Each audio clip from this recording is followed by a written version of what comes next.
begin. The reason why I had to update my sewing room is because I got new furniture. This chair is not new. I put a recliner chair inside of my sewing area. I absolutely love it. When I want to take breaks from projects, I sit in my chair.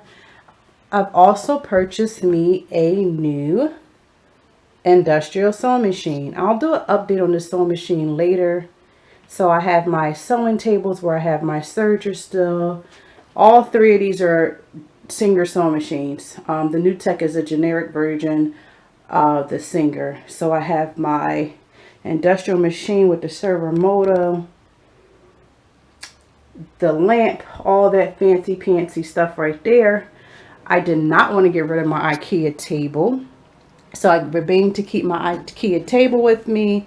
That is now officially considered my cutting table and my pattern prep table. So I did hang a TV on the wall. As I'm sitting in my recliner relaxing, I can watch television.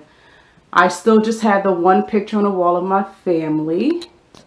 And as I turn around, I move my mannequin stand towards the window because I'm getting better lighting that way. And it doesn't take up that much room. I still also remain, I left everything else the same as far as hanging things on a wall just takes a lot of stuff off the floor.